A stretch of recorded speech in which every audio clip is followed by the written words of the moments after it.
Episode is titled What Was Euphoria? Because what was it? Generally, what was it? I feel like it was obviously a groundbreaking show. Yes, that's completely valid. But again, with all the other stuff outside of the program, it makes us say, what was it? Do you know what I mean? There was so much that was going on. I think, oh yeah, I have made pointers today, and usually I don't do that with you guys. And I think, I don't know if you guys can tell. I always say it a lot in episodes.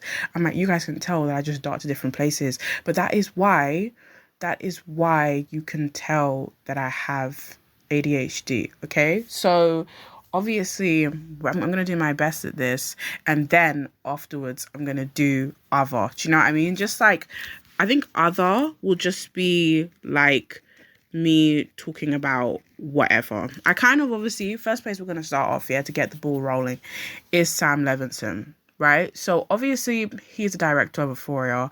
I feel like, again, he is one of those, I don't even know, what is it about directors and like being, yeah, what is it about them of being controversial? Can't you just make things and be, semi-decent people? Like, I feel like, I was going to say, like, did you guys hear about Quentin Tarantino and saying, as this is something actually I was thinking about earlier today, actually. So I was thinking about this because obviously Quentin Tarantino came out and said that Matthew Lillard is not a good actor. And I think also Paul Dano as well. And I was like, damn, that's crazy. For me, I've seen more Matthew stuff than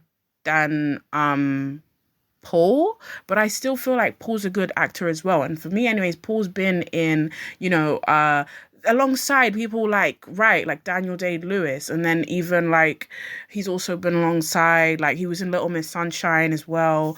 There's also another few, but he's just been in a lot of things, right? Paul has. So I really don't think that's very fair. And then obviously with Matthew, everyone knows like Matthew actually he's considered to be a fan favorite, I feel, actually. Like Matthew, I think, yeah, Matthew even more so than Paul, because I don't hear much about Paul a lot of the time, but I do hear a lot about Matthew. Matthew is,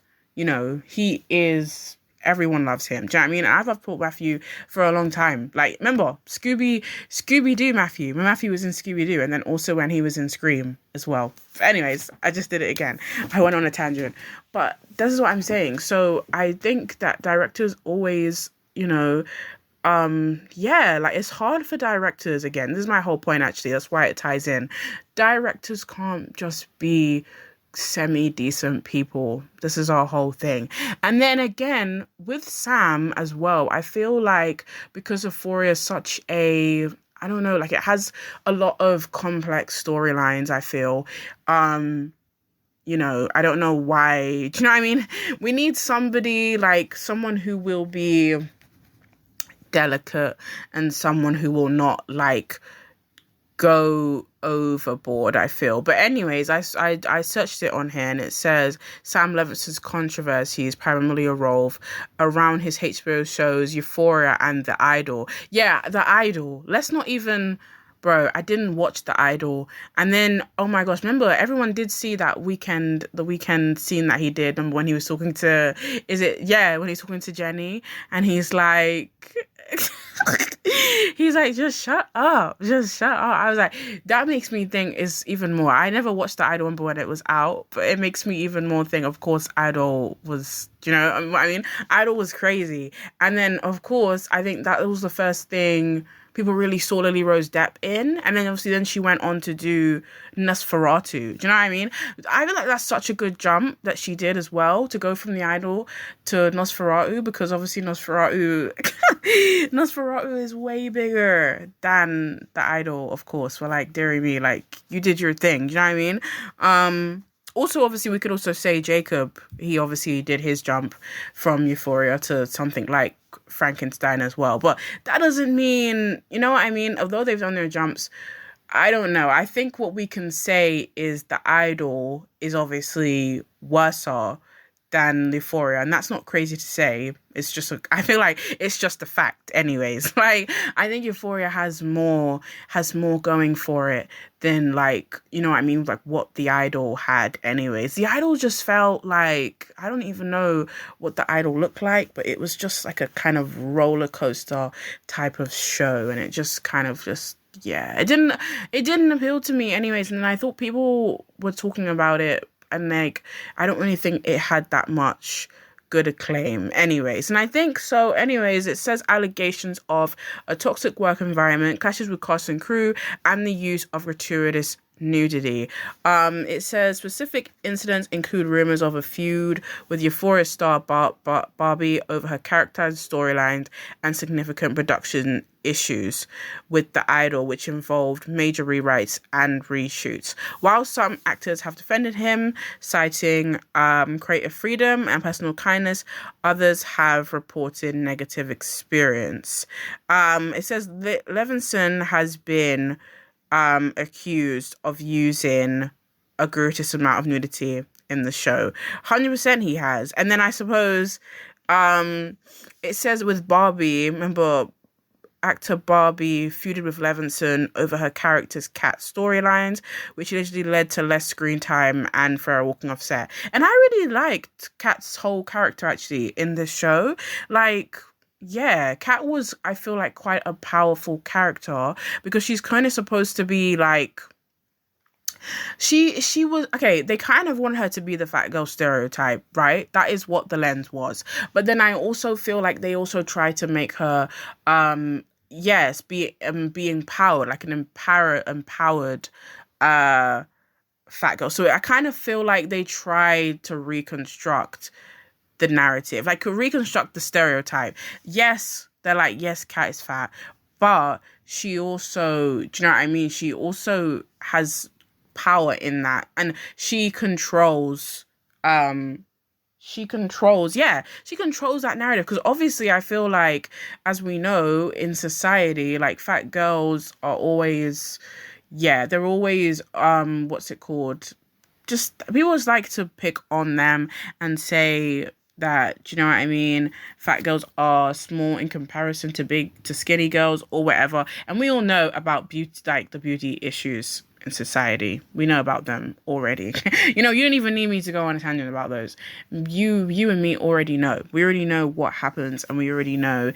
And that's probably why I feel maybe Sam would have probably had clashes with Barbie on set, because anyways, I feel like, remember, the one person who Sam headlines crazy, which we know, is Sydney Sweeney. You know, in her whole role in Euphoria, so Cassie, he has her, like, you know, plastered at the very front, even though, of course, Rue is our main character. But as I mean, Cassie is, yes, she is the sex symbol of the show, you know, more regards to, like, I mean, versus somebody like, what's her name? Then, what's it called?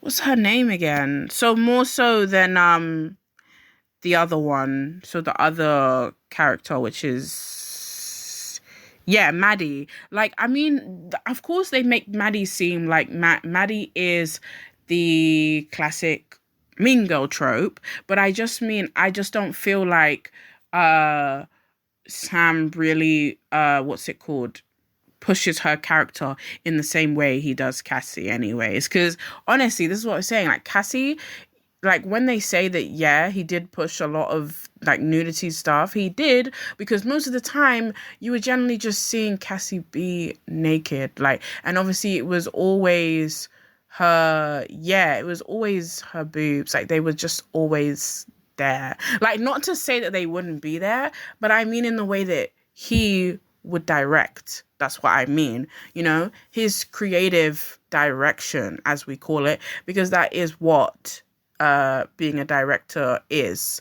So obviously directing and kind of, I mean, when I think about it anyways, when you think about somebody anyways like Sydney Sweeney, I don't know, like, although I feel like Sam obviously would have directed her in that way. Sydney also as well, for me, I don't know how to explain it, but I think everyone also has been talking about Sydney at the minute anyways. But I do feel like she also, I think, what's the word? Yeah, she plays into that narrative anyway. Do you know what I mean? So it's not even to say that what's the word? It's not even to say that, oh yes, she's against all of that. And I feel like if she didn't want to be in some of the scenes, or she didn't want to do the nude ones, and she'd obviously just say no. Do you know what I mean? But then I'm just saying that it feels like Sydney anyways, as an actress, like that has basically been what you see her doing. Not that, you know what I mean? Not that that should be a diss on her, but I just mean, of course, I feel like that maybe may not be something to really, I don't know, yeah, not to really focus on Sam too tough, but more Sydney Sweeney as I want to see, yeah, as a figure, you know, as a person. That's really more what we can look like she gets in so much stuff, actually, really, doesn't she? And she has been a lot. Like, she's been getting so many different scandals. I think her latest one as of now is the American Eagle ad controversy. So, obviously, I don't even know anything about that. But that is just, I think she's obviously just done an ad about jeans. And obviously, people have just come at her for some reason. But I feel like she's always in the limelight. And she's always on some kind of tabloid, whatever it is. I think it's similar to how somebody like, I think, yeah, when I think of Sydney, I also obviously think about Sabrina as well, in the way that Sabrina, obviously, I think Sabrina's a great singer and everything, but I just mean, we all know what Sabrina's whole image is and what it entails, do you know what I mean? And what really what she's marketing, if that makes sense.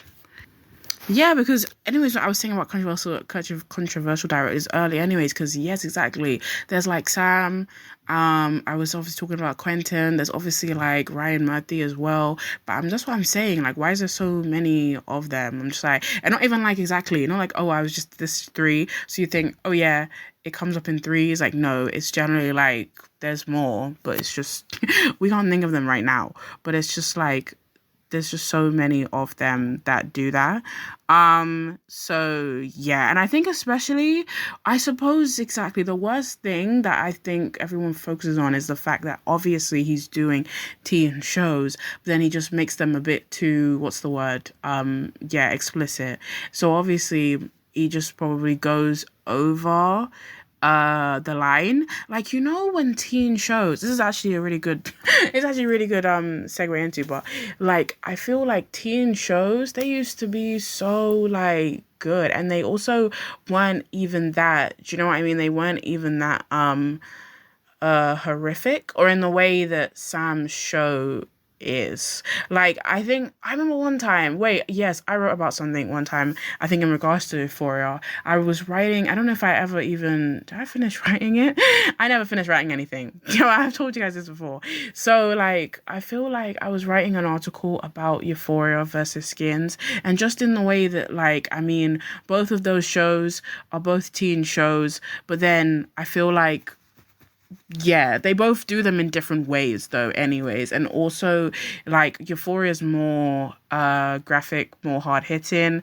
Like Skins is also quite hard as well. I mean, I've been actually watching Skins because I never really watched it when it was on, but I was watching it like as of this year, and then I was looking at Skins, like, do you know what I mean? Like, Skins is obviously more light, I feel, in comparison to Euphoria anyway. So I think people say, like, yeah, his nudity thing and that also, yeah, teen shows didn't, I don't know, I want to say the teen shows really have that much nudity before, but I generally don't think that they really did, if that makes sense. Yeah, they have way more now, you see, and then even Sam, I feel, has brought that into the new age, if that's what you can call it. But I find it very strange because, of course, they are supposed to be teens, but I think he just wants Euphoria to feel more,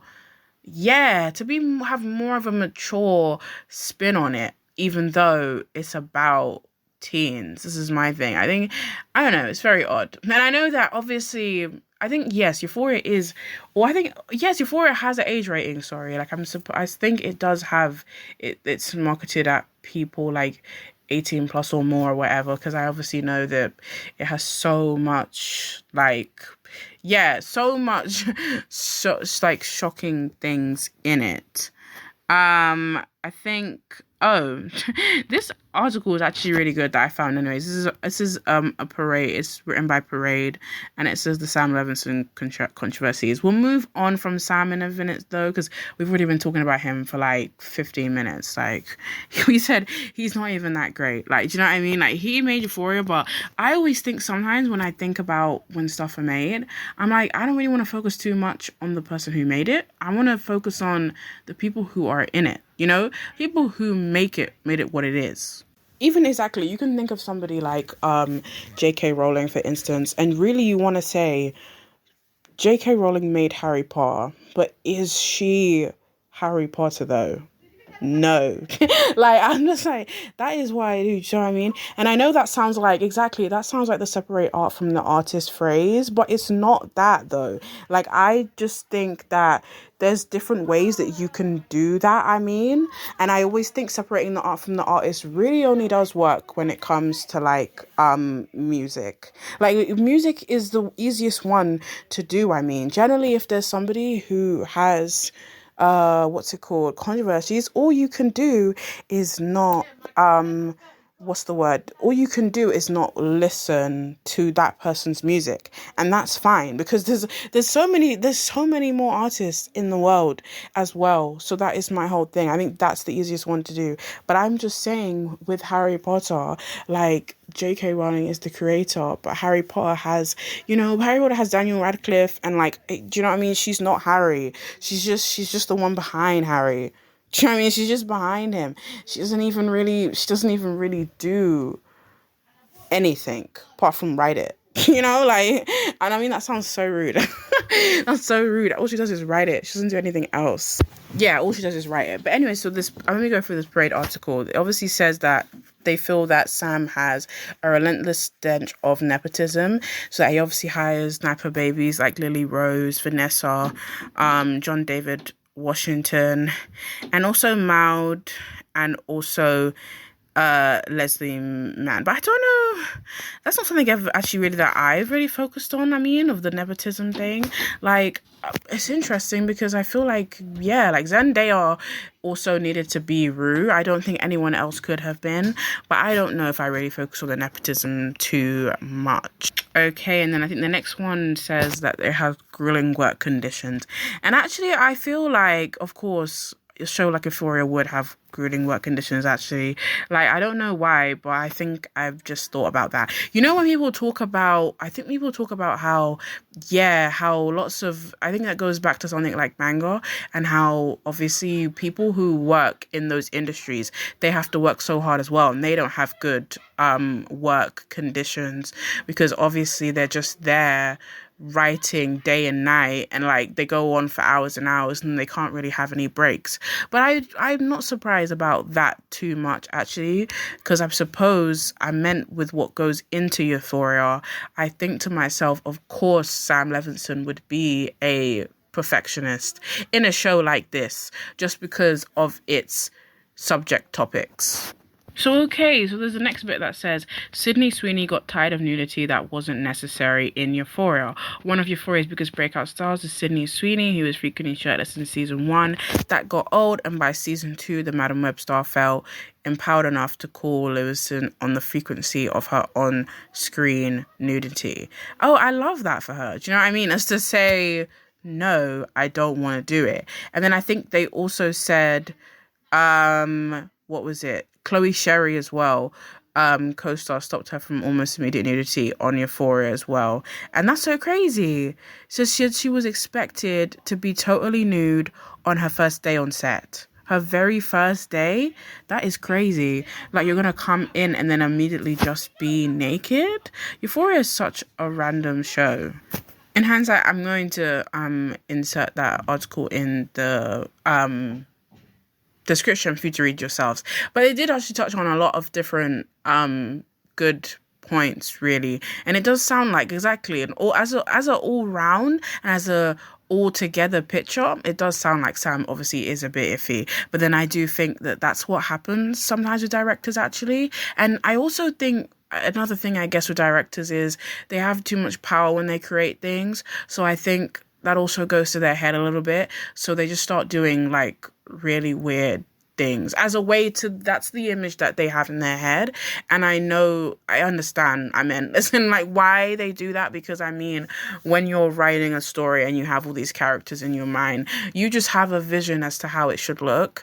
So that means you think to yourself, in a way, you're not really handling like real life people, you're handling the ones that you have in your mind. So that means you can do whatever you want with them, really. But this is what I mean. So people find it weird to blur the line between fiction and non-fiction. Like, do you know what I mean? So that is probably the thing that he has. And again, like I said, and I do feel like Euphoria is a bit of like, Euphoria has a lot of like, what's the word? It showcases a lot of toxic issues that I feel like it's a bit of one of those shows that actually would drive you a bit like nutty, like, in a way. I mean, like, if you're creating and sitting down and doing something like Euphoria, it would probably be like you'd have all these different ideas like coming to your mind, but it would be like you can't actually do any of them. Do you know what I mean? Like, it would be like that because obviously you just have all these different weird ideas. But yes, now we're going to move on to Rue. Rue, as I said earlier, is our main character of Euphoria, and I love Rue like for so many different things. Of course, we're met with Rue, and we obviously realize that she has a drug addiction, right? My whole thing is why I feel a connection to Rue is like, I think what also my connection to Rue is because although I think it's the fact that she's obviously she has a lot of lows because of her drug addiction. And I think obviously I was going to touch on like my favorite scenes, but I'll touch on one of them just now. That's for later on in the episode, but I'll touch on one just now, right? It was obviously one of my favorite scenes is when Rue and Domin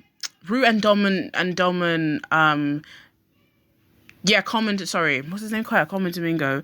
When they are inside the diner, and obviously so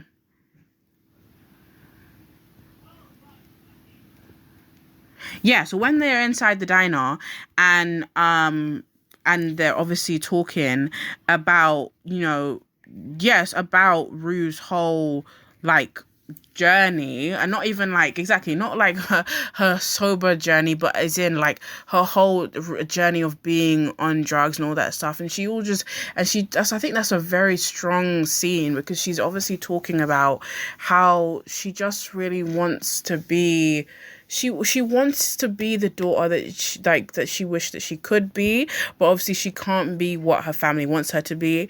And I think obviously we see that she really goes into drugs, I feel, after losing her father. I think that's basically her jump in it. So it's basically like a slippery slope because I suppose it's a mix of grief and then also diving into drugs. And I do think sometimes that does happen, with grief, depending on how you handle it. Either you obviously let yourself feel all the feelings, or you either decide to basically numb it in some way, which obviously Rue's way was obviously going to drugs anyways.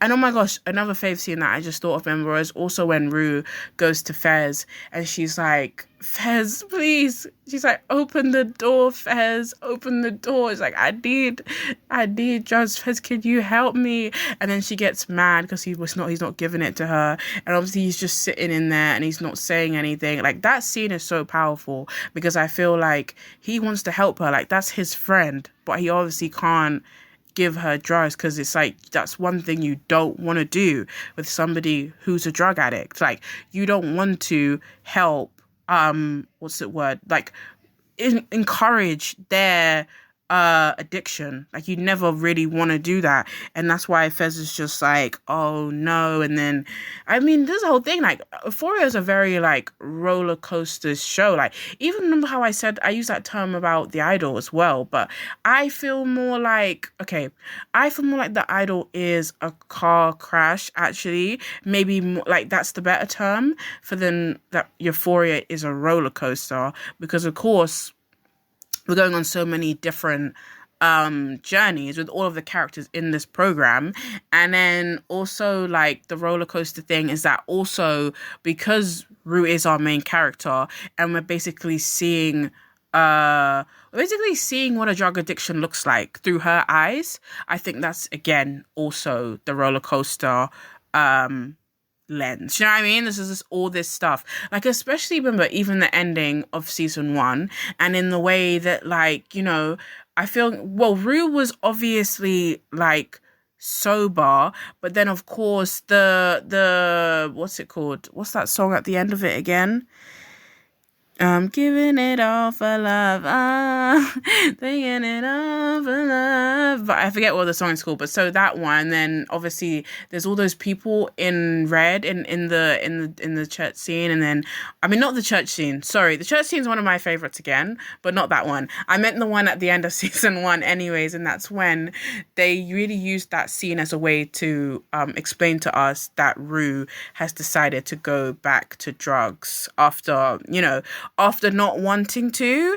And I think also what's interesting as well about Rue, again, is the fact that, like, well, I feel like she obviously uses Jules as, yeah, exactly. She uses Jules as her non-drug, though, I feel, you know, almost like, exactly, like, Jules is supposed to be her light, but also, like, in a way, her second drug that's not actually a proper one. Do you know what I mean? She does that. She that is what happens, because when she first meets Jules, she's like enamored with her. Do you know what I mean? And in the way that is basically what an addict really does. And also we see that exactly addicts just get addicted, and obviously Rue gets addicted to Jules fast. That's probably why their relationship was so crazy as it was, because, you know, like, obviously Rue was so, but then she gave in, and then, you know, it's just like she was doing all of these things at once, and that was just not gonna work out anyways, I feel. Because exactly, remember, I just mentioned the I'm So Tired scene, but that's obviously one of my favorites, and I listened to that one like so much, especially after Euphoria actually finished.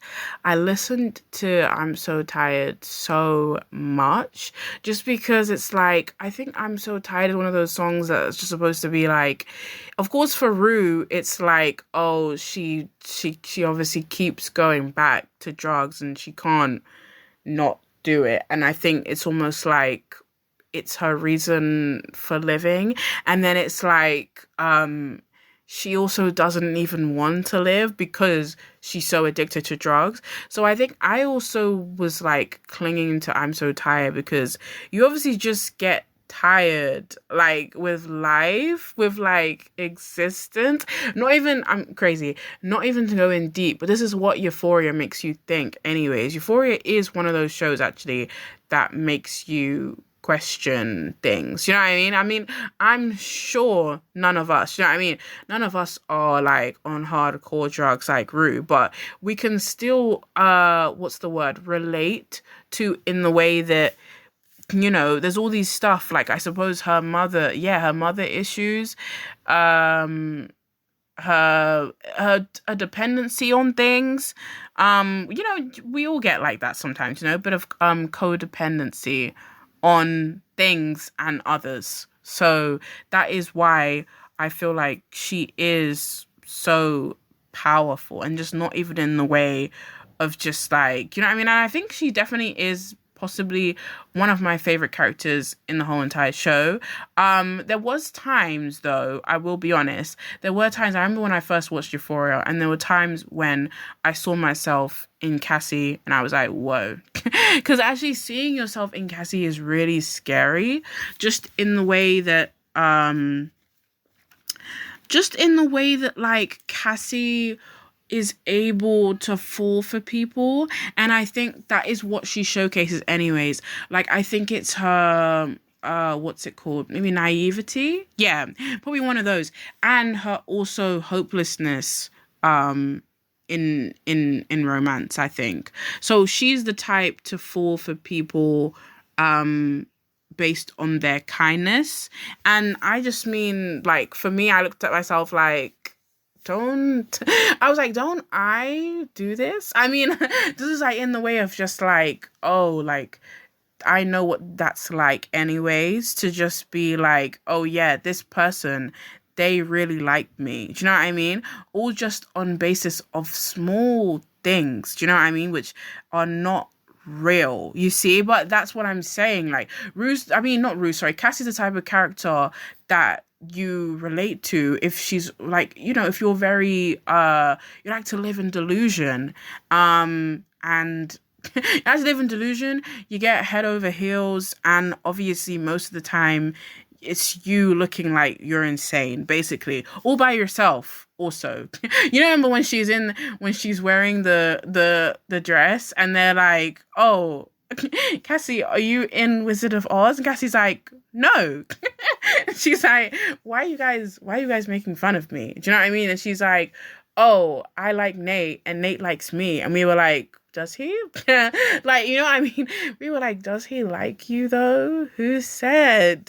You made that up on your own. And I was like, that happens a lot. And I feel like Cassie's one of those characters that, you know, she's a character like in a collection of different characters. You know what I mean? Think, what's it called? Nana as well. Think, Hachi. Right? We're just like, do you see what I mean? People who just somehow end up not really like looking at signs or flags, and they just kind of like ignore them. You know what I mean? Like, even with Nate, like, do you know what I mean? She I don't even know. Yeah, I don't even know why she decided to cling to Nate. But again, I think it's all boils down to like attention and being seen by somebody. But it's like, you also should like see yourself. You know what I mean? You know, especially the scene where Cassie's amongst all those flowers and she's basically looking up. Like, that scene for me, that makes me feel like that is what she was probably thinking in that moment, because I feel like it's very much of a reflection scene anyways. Like, Cassie just being there and probably really assessing her actions, I feel. And yes, oh my gosh, another good scene again. Another one is what do you call it? Oh yeah. So obviously when Rue is high, and then obviously there's all of them there, like obviously Maddie's there, Cassie's there, and then they're all there. And then obviously and then Rue outs her in it, and she's like, yeah, didn't you get with Nate? And then obviously it's like, you know what I mean? It's like gasp moment. And actually, guys, one thing we should also touch on, minor, but remember the days of Euphoria Sundays? Oh my gosh. They were such an iconic time. And I'm going to touch on, like, you know what I mean? The whole, like, distance thing with this show and why it's been such a long time. Like, first of all, Euphoria started in 2009. It started in, not 2009, 2019, sorry. And we are in 2025. I'm just going to let you sit with that for now, though. Do you know what I mean? I just want you to take a moment and just think about that for a second.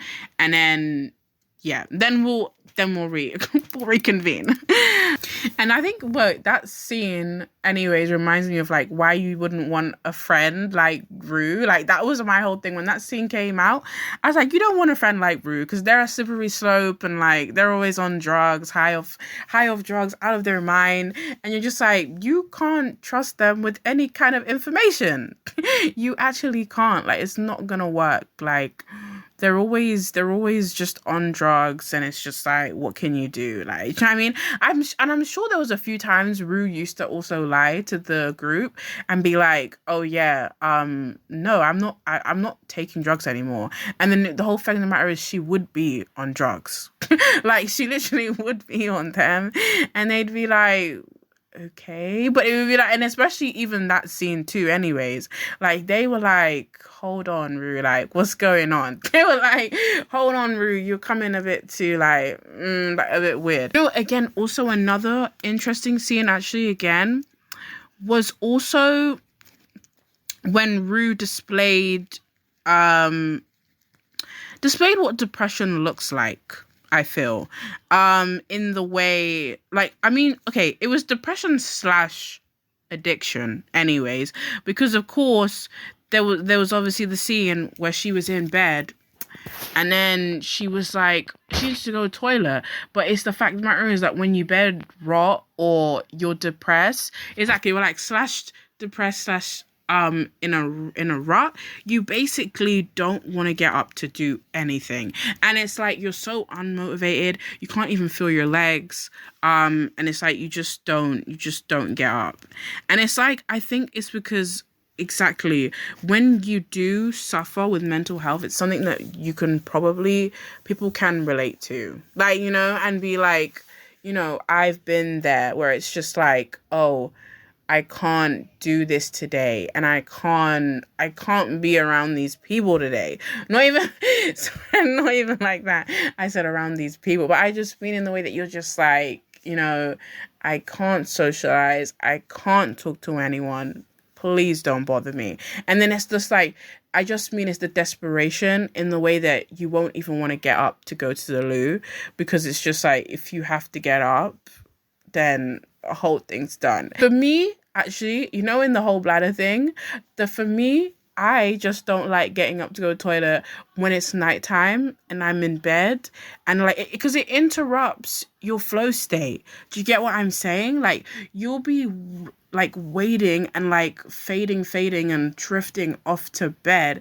Then you're lying there and you're like, shoot, I need to wee. And then it's like, no, I want to go back to sleep, because that's what my whole thing is. Like, I usually do that. I'm like, I don't actually want to get up right now. I want to stay here, and I want to actually like fall asleep and just not have to get up to do it. Like, so I feel like I definitely like get that moment. But I don't know if, because I think, remember when I did the article about Euphoria versus Skins, I think I just don't like the lens of when they try to like, what's the word? Yeah, glamorize drug abuse. And that is what Euphoria does. And then also I feel like Skins does that too, because everybody knows, hold on a second, everyone knows who I'm about to say.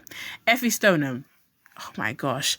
And I hate it when people compare themselves to Effie Stoneham. Or if you imagine comparing yourself to somebody like Rue.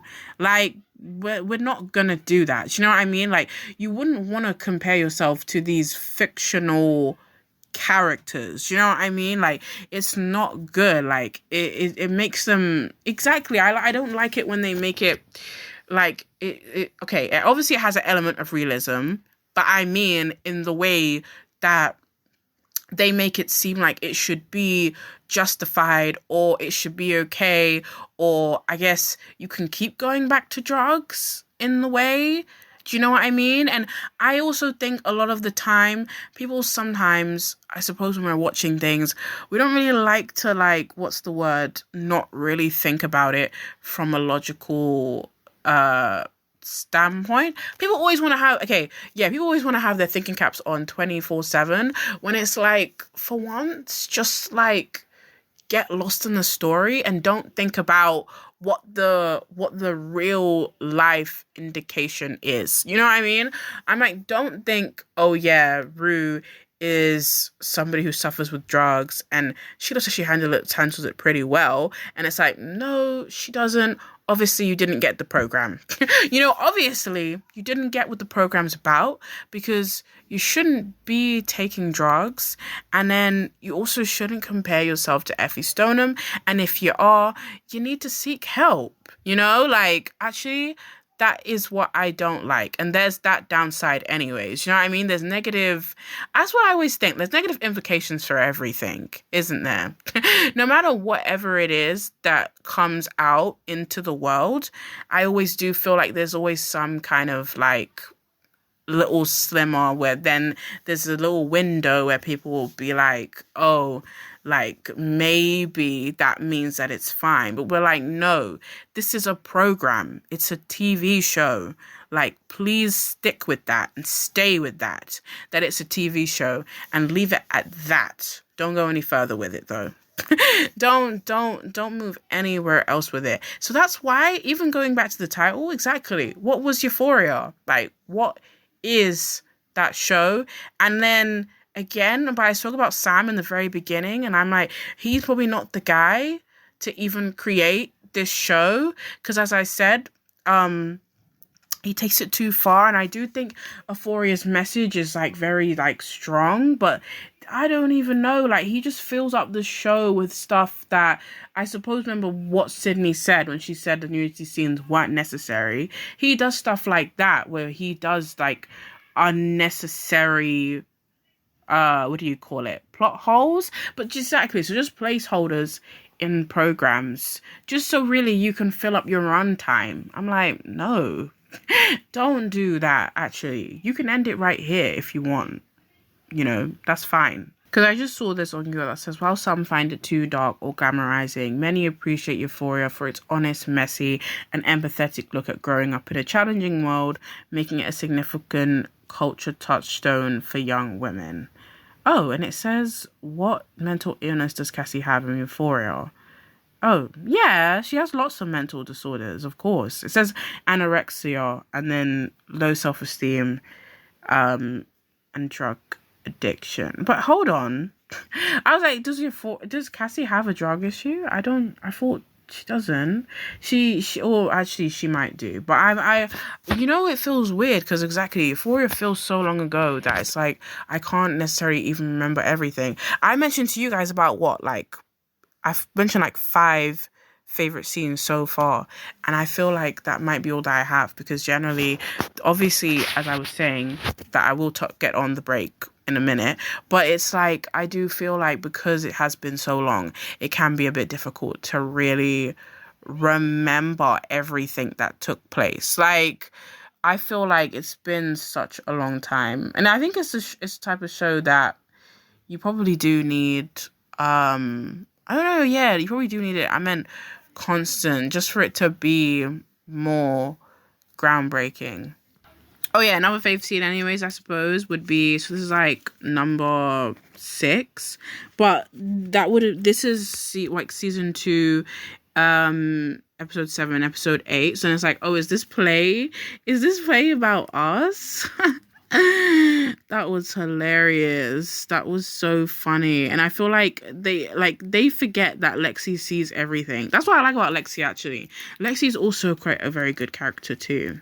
I think hold on. Yeah, I'm Rue, Cassie, Lexi, probably Maddie a little bit, but I do feel in a way, yeah, I need more, actually. I just mean, in the way that when I'm thinking about it now, I need more from Maddie anyways. I mean, as her impact as a character. Do you know what I mean? All the rest of these people that I just said before Maddie, I feel like they have all made memorable moments. Maddie's main thing, as we know, was basically being with Nate, and then obviously Nate moving on to Cassie, and then obviously what's it called, she being like, oh, yeah, why? So she's like, why did you say no? Do you know what I mean? She's like, yes, we're broken up, but then why did you say no? But then again, the whole thing was that, oh yeah, Nate was struggling with his identity, obviously because of his dad. Do you know what, guys? I was just creating a mind map, but I was like, wow, his identity, which connects to his dad, and then his dad obviously had that whole thing with Jules. And then, oh my gosh, and Bob, that's another iconic scene. So take that for number 7. But yeah, what do you mean you had sex with Jules? And he's like, I didn't know she was 18. We were like, okay. It doesn't matter. And he was weird anyways. And I think that is what happened basically. I felt like his dad had this whole weird fetish, which obviously then segued onto Nate. And then Nate was carrying it, but then he also was feeling a bit of, what was it? I don't know, like closeted homophobia, I mean, but yes, through himself. I don't know what that was. Like that whole thing with them was just very strange, but that is what I feel like. Nate anyways, I suppose he's supposed to be your classic jock, but then of course we realize he has like such weird family background. He's got a weird family background which he didn't know, but then obviously he did find out, and he found the tape, and then obviously the tape is what leads to Nate's dad going to Fez. That leads Nate's dad to go to Fez to ask for the tape. And then obviously, yeah. But it's like, he's just like, oh, I didn't know she was 17. And then Fez is like, you didn't know you were recording? And then obviously Chloe's character is like, Jules, do I know a Jules? Do I know Jules? And we're like, no, you don't. We're like, no, you don't. And then obviously, but yeah, that whole scene is like, I mean, I want to say it's hilarious, but I just mean in the way that, like, of course, they're like, oh, you're weird receiving with Jules. And then obviously we just realized that, you know, he's a bit, yeah, he's just got, I don't know, I think, isn't it like, Nate's dad was basically like, oh yeah, Nate's dad was basically gay. He just didn't really want to like come out and say so, I feel. And then obviously that's what's so bad. I think then that's what's so bad about Nate's dad anyways, because exactly, he had all that stuff going on, but like, you're living in a house under like your wife and your 2 sons. Like, can't you do this somewhere else? And I just mean, like, move out of your house and go and do it somewhere else. That's what I mean. Because that's what I'm saying. Like, then it's kind of like, it kind of becomes your son's guilt and trauma when, like, it's actually not. Like, it's not ours. It's yours. So, what a shame. Anyways, let's move on actually to Fez and Lexi. So, of course, RIP to Angus Cloud. Of course, I know his name off by heart because, yeah. I'm like myself, of course, because, yeah, his death was very, what's the word? Very, like, exactly, life-changing. And I think, honestly, when celebrities die, it's very, like, it's very something interesting because you never realize how much it really affects you because you don't know these people, but when they die, you can't help but feel, feel something. Do you know what I mean? Like, I mean how, because I always think about, Cameron Boyce and when he died really young. So it's almost like with Angus too, because Angus died, I suppose, he was like, I forget how old he was. Yeah, he was 25 and he obviously died on the 31st July. And oh my gosh, I didn't even know that he had the same birthday as me. He was a fellow Cancer. I didn't even know. I didn't even know that he was a fellow Cancer. But anyways, moving on with that. So obviously he passed. And I do think, and of course, yes, it says his cause of death was an accidental an accidental drug overdose. So I do think that, his death, plus I believe somebody else's death on the show, but not like a character, but I think it was somebody on the production team. So it was Fez and it was somebody else. So, but no, Angus. I can't help but say Fez, it's out of habit. So, but anyways, Angus and somebody else on the team, and I think they passed. So I think that is what kind of not even in a way like I want to say held up, but I think it's in a way of what caused the show to really be on I guess you can call it a sabbatical, but like I just mean in the way that they took a break because it was a well-needed break that like all of the members needed. And then I feel like when something like this happens anyways, like a death on a show, when a real life person dies and then the show is ongoing, it can be a bit difficult because you kind of then have to like restructure the story, and then do you know what I mean? So I guess there's a lot of work that needs to be done after that. So, and I know almost how I'm speaking, it makes it sound like, their death happens to be an inconvenience, but not really. And I just mean it in the way that it's like it does obviously just affect like all the members, and obviously it affects like everyone. So you obviously just need like a long while. And I wonder also now what's going to be their storyline for Fez. I mean, in the way that what is it that they're going to say happens? I suppose in a way for the show they could also say that he did die of what he died from in real life. I mean, they could obviously just do it that way, but I don't know. It feels so weird. And I do think exactly a character like Fez will leave a big hole in the program. And then obviously again, like obviously what I was saying on this section we're at, which is Fez and Lexi, I do think it's a shame that obviously something was growing between Fez and Lexi, and we could all see that. And it was quite wonderful because Lexi obviously is supposedly like, she's into theatre. That's why she did the play. She's a bit of like, when I think of Lexi, she just seems very nerdy to me. Probably why I really love her. She seems really nerdy, and I suppose even remember when her and Rue were doing that whole like news thing, they were acting like they were reporters. That was also another great scene in the show. But so when they were doing that, I'm almost like, this is what Lexi is. And then I was like, Lexi is an opposite to Fez, because he was obviously like a drug dealer and like he had ashtray and everything, like, you know what I mean? He was hustling, you know what I mean? So they were two people that you wouldn't really think would really go together or necessarily work.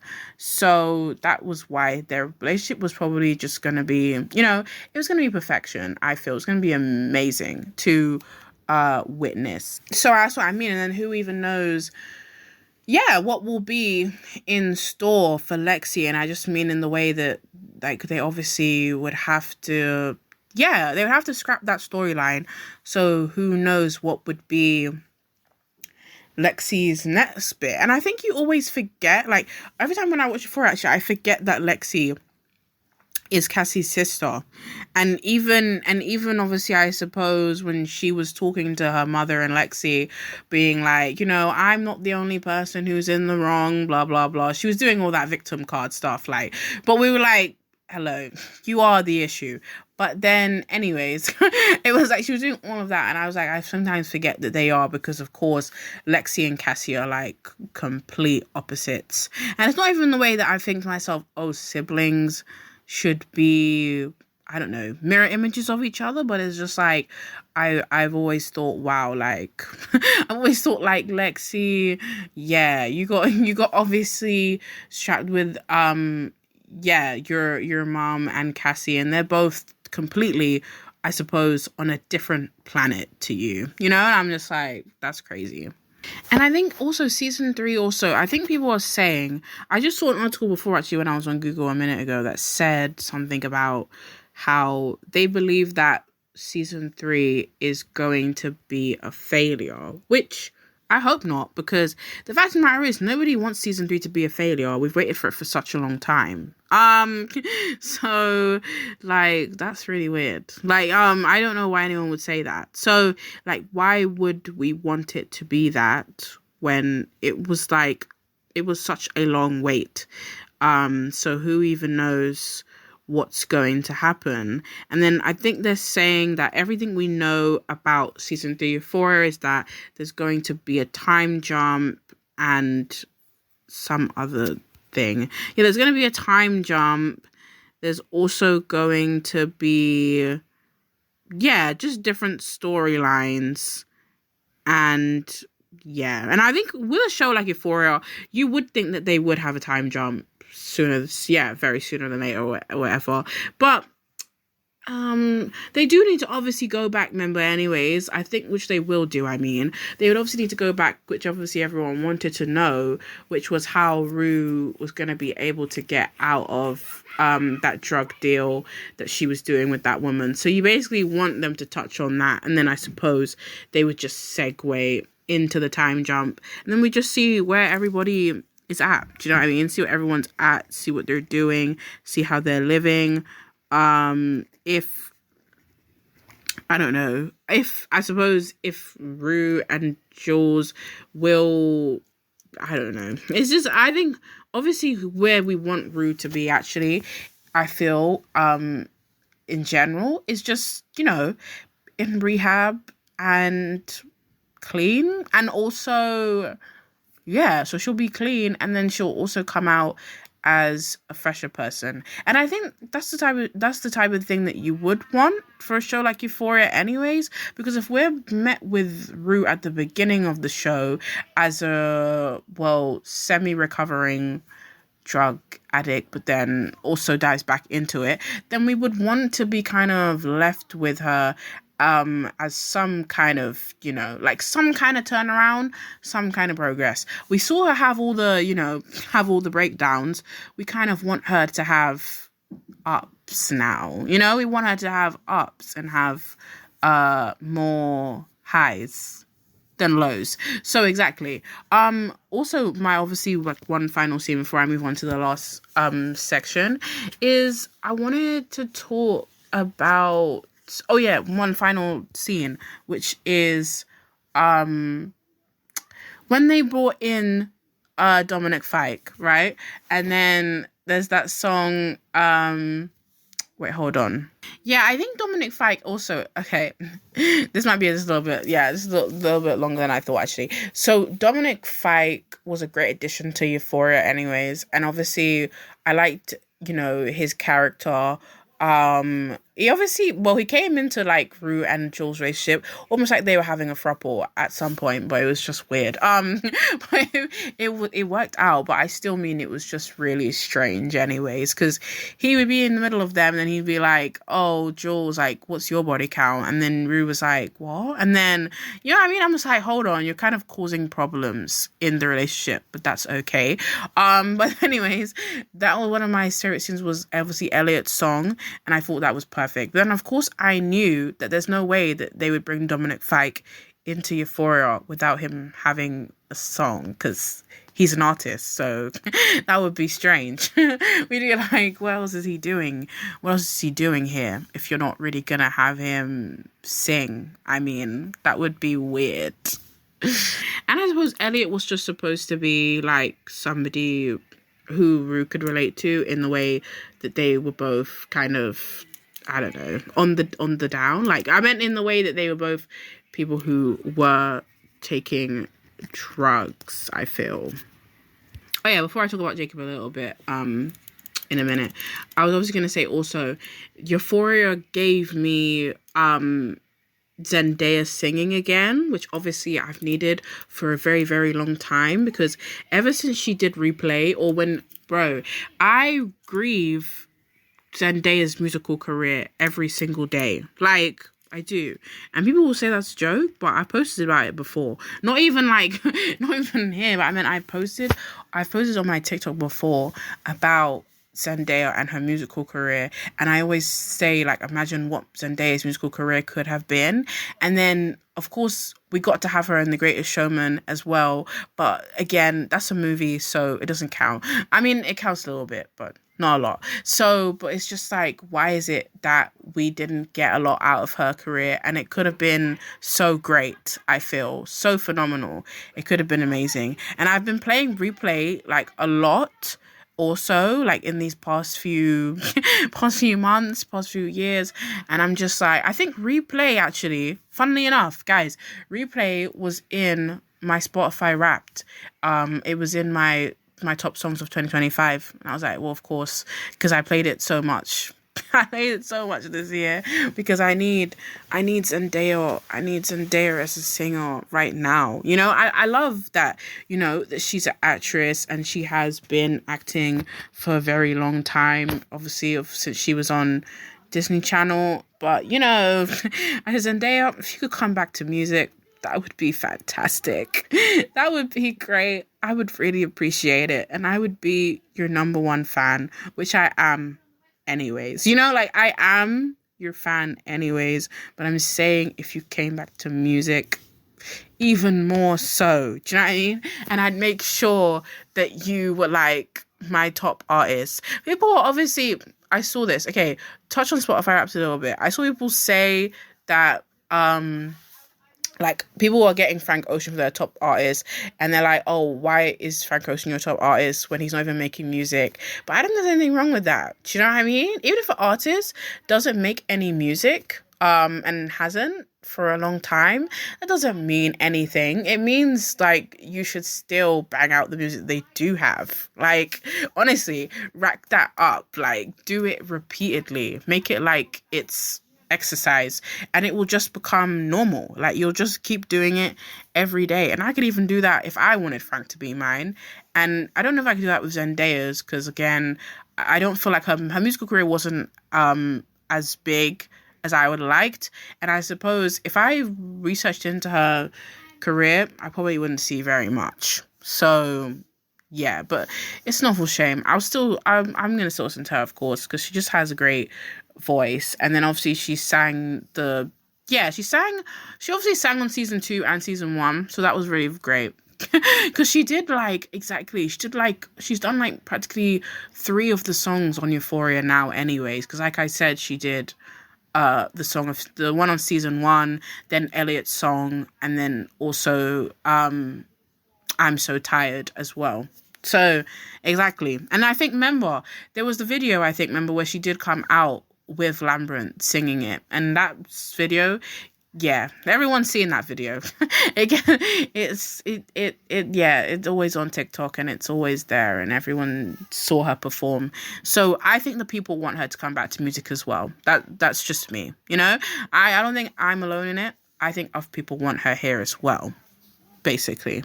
Yeah, I just obviously wanted to talk about Euphoria. I mean, sorry, we've been talking about Euphoria for like an hour.